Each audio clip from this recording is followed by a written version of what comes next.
देखिए भगवान कृपा दो बात पे करता है। भगवान आपके घर पे दो बात पे आता है, या तो वो कृपा करेगा तो अपनी मर्जी के द्वारा आएगा, मर्जी के द्वारा जाएगा। और पुरुषार्थ अगर आपने कृपा पे पाया तो भगवान कभी भी आपके दरवाजे आ सकता है, कभी भी, किसी भी, एक क्षण में, दो क्षण में, तीन क्षण में, कभी भी आ सकता है।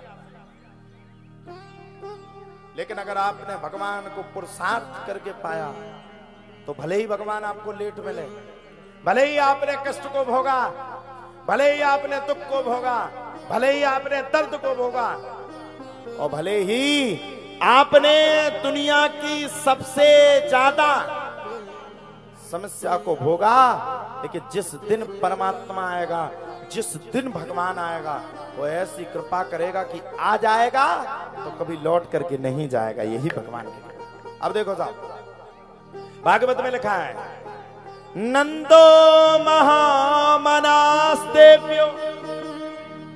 बासोलंकार गोधनु सूत मागध बलदेव्यो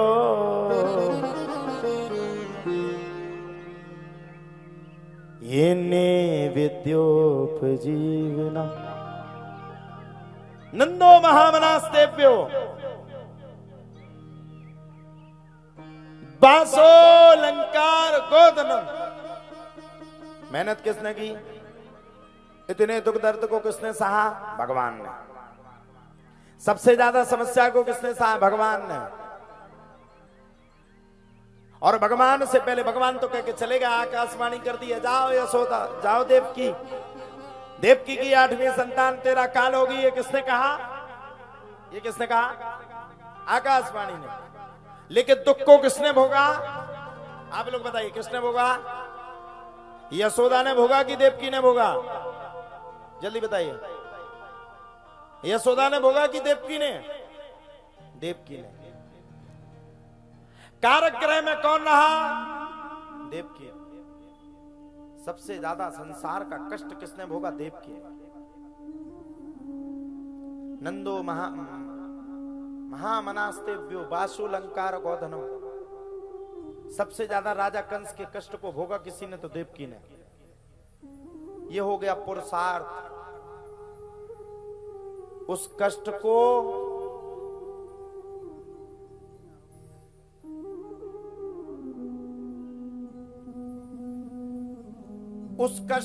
भोगने के बाद भी देवकी को एक आशा थी, एक समय वो आएगा, भगवान आएगा, एक समय वो आएगा, भगवान आएगा, एक समय वो आएगा, भगवान आएगा, एक समय वो आएगा, भगवान आएगा। ये देवकी का मत था। ये पुरुषार्थ किसने किया? देवकी ने। भगवान की तपस्या की किसने? कठिन परिस्थितियों में देवकी ने।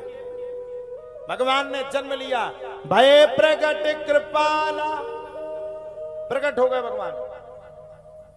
लेकिन देवकी के यहां प्रकट होने के बाद भी कृपा किस पे कर दी भगवान ने? 10 वर्ष तक भगवान किसके यहां रहे? किसके यहां रहे? 10 वर्ष तक भगवान सबसे ज्यादा किसके पास रहे? 10 वर्ष तक भगवान सबसे ज्यादा माता यशोदा के यहाँ रहे। अब सुनो, ध्यान से सुनना। 10 वर्ष के रहने के बाद भगवान ने तत्काल अपने निर्णय को बदला, और निर्णय को बदलने के बाद भगवान ने 10 वर्ष के बाद यशोदा के घर को छोड़ करके देवकी के यहां पहुंच गए। और जब यशोदा के यहां छोड़ करके गए, तब यशोदा को सबसे ज्यादा कष्ट हुआ। यशोदा ने बार बार भगवान को बुलाया, लेकिन बार बार बुलाने के बाद भी भगवान नहीं आए। इसको कहते हैं कृपा। और पुरुषार्थ और मेहनत किसको कहते हैं? देवकी ने मेहनत की तो 10 वर्ष की उम्र में भगवान पहुंच गए, और जब पहुंचे तो कभी लौट करके नहीं आए। इसलिए मैं आपसे कहना चाहूंगा, कृपा तो हो रही है, वो अच्छी बात है, लेकिन ऐसी मेहनत करो, ऐसी मेहनत करो, ऐसी मेहनत करो कि एक बार जब आपको मंजिल मिल जाए तो दूसरी बार आपको पीछे की ओर देखना ना पड़े। यही भागवत। ये है पुरुषार्थ।